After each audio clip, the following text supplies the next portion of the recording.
participants gather here, and our student volunteers will accompany you to your discussions rooms today after the lunch and tomorrow morning.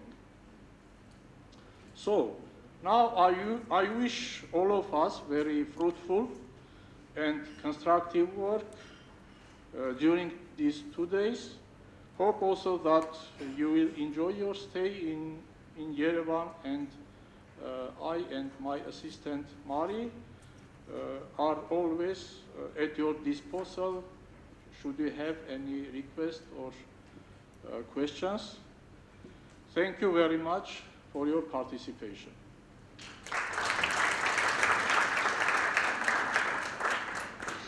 Thank you so much, Mr. Budarian.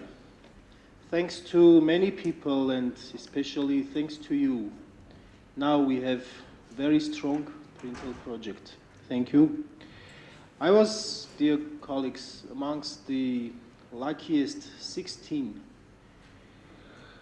YSU teachers to participate in the training of trainers courses. And I was in Sweden, in Didacticum Center of Linköping University. And upon our arrival, every participant emphasized the great impact on the teaching abilities and skills. And this is thanks to our trainers. And now it is time for them to speak, to point out all the findings, to address the most important pressing points of this trainings of trainers cycle. And I am pleased to invite here now Professor Wim van Petegem from Catholic University of Leuven. Please, Mr.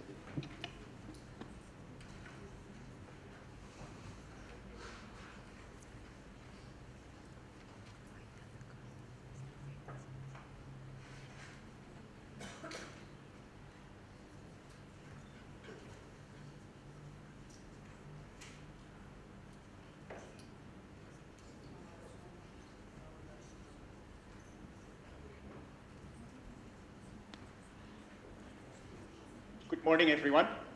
Thank you, Mr. Vice Rector, for introducing me. My name is Wim van Petegem, and I come from the University of Leuven. And it's an honor to present here some of my reflections on the training we've had in Leuven on the topic active learning with special focus on technology-enhanced collaborative learning. Maybe I can start with some facts and figures. The training took place in November, the week of 12th November, at our university, the University of Leuven, which is a little bit older than your university. I apologize. We are heading towards our 600th anniversary in a couple of years from now. But okay, I still congratulate you with your 100th anniversary. Okay, the venue we've chosen for this training is called Agora. And you can see the web link here. It is a very particular place in Leuven.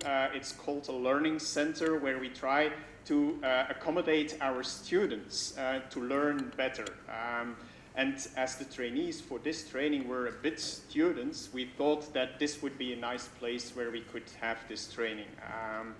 And the picture you see here is taken in the building where we had the training. We were lucky to have 20 participants from all the universities involved in the Printel project. And we had 3 instructors actually over the week participating in the training. Maybe a few reflections on the preparation. For the participants, we elaborated and expanded the syllabus on the day-to-day program. And we also provided some online learning materials. And we actually asked the participants to prepare for the training and to go through some of the learning materials. That was then part of the flipped classroom model we wanted to show to the participants, part of the active learning experience as well.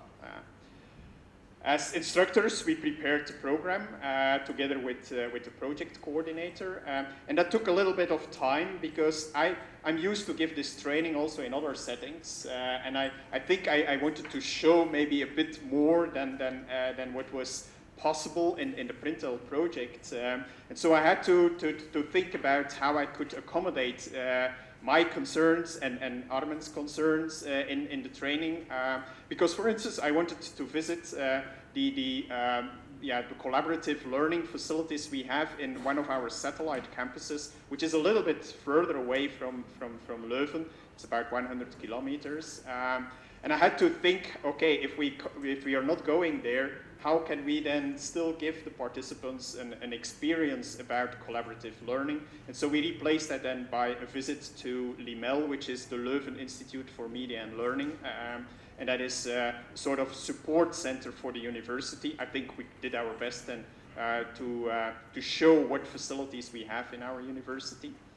I also wanted to include a live participation in one of the lectures that I was teaching during that week as well. It was not the main focus of the training itself, but I still think that some of the participants participated anyway in this lecture. I come back to that later. Okay, another reflection I want to make is that we had no say in the selection of the participants, which is, I'm not saying that I was not happy with the participants that were going to Leuven. Some of them are here in the room, so I have to be careful what I'm saying. But I think that it was a sort of challenge then for the instructors, at least if you are not, you could see the names and the institutes and the functions of these people, but we didn't know too much about the background of these people. And that made it, as instructors, a bit challenging then to start talking about active learning, because one of the principles of active learning is that you need to know your students at first. So I was a bit puzzled how I could get that knowledge about the participants in the beginning of the training then, but I think I managed. Okay, I will go through a few, let's say, charts that we included in the report after the training, and which was the result of a survey we did with the participants. I was happy to see that 19 out of the 20 participants filled out the survey, so this is statistically correct, I think. But anyway, so in terms of objectives, did we cover the topics that were announced, and was it innovative enough, and was it about technology-enhanced teaching and learning? You can see the results. 5, by the way, is very good, and 0 is okay, is less good. Okay, maybe one reflection from the participants. My personal impression before the training was that it would be more sophisticated. However, I was pleasantly surprised to receive a better goal-oriented training. That is a danger that is always happening when you talk about technology-enhanced learning, that people think it will be about tools, it will be about software, it will be about devices, it will be about computers and so on. But that was not the main focus of our training. It was more how to use these tools. And so that was the main objective, and how can it be incorporated in the teaching and learning experience of both teachers and students at the university. So I was happy to read that participants were in line with what we had in mind. About the training content, it was well structured and easy to follow. I think some people say that it was even surpassing their expectations, so I was happy to read that. The quality of the instruction. We used a variety of instructional methods and learning activities. And here comes in the fact that I didn't know too much about the participants. And so I had to adapt my teaching style, let's say, according to what was happening in the classroom. I also didn't know too much about, let's say, the technological knowledge of the participants. And at a certain moment, we had to include extra items that were suggested by the participants. And I think that this was, that it worked well. For instance, for those who were in Leuven, we introduced Mentimeter as a tool that you could easily use to activate your students. The training environment, as I already told you, we've chosen Agora, our learning center in the university, and that was well appreciated by the participants. The nice thing about that room was also that it's a very flexible room. Here you have like a fixed setting with tables and chairs in a certain position. I don't think you can move around tables and chairs here, don't try. But I think in the room that we used in Leuven, that was part of the experience. And if you want to activate, to motivate your students to really learn, and you are choosing certain teaching methods for the learning activities, then you also need to adapt maybe the room in which you're teaching.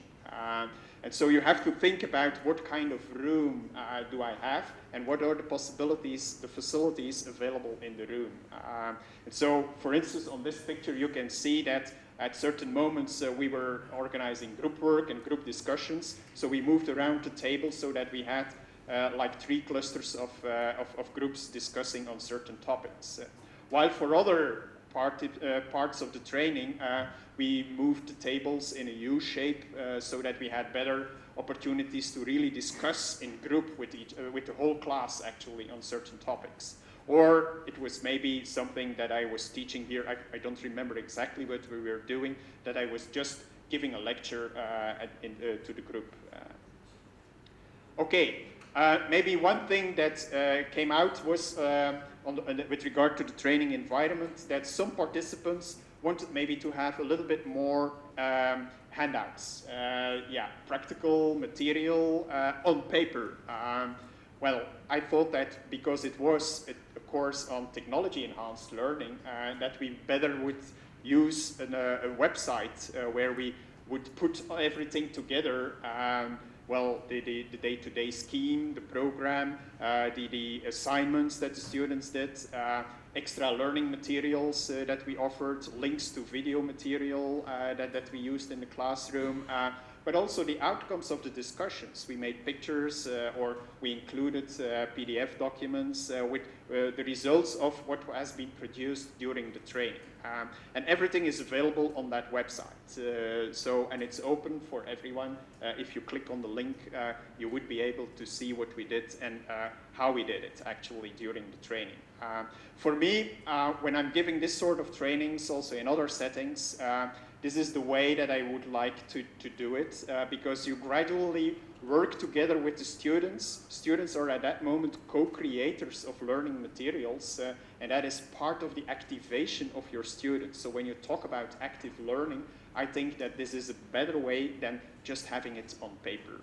But I can also understand why people want paper learning materials. Anyway. The trainers communicated well with the class. There was an item in the report on what they thought about the trainers. This is a maybe too long quote of one of the participants, but I was happy to read that they were happy with me as instructor. Okay, in terms of time management, I think that people were happy with the time we spent on the training.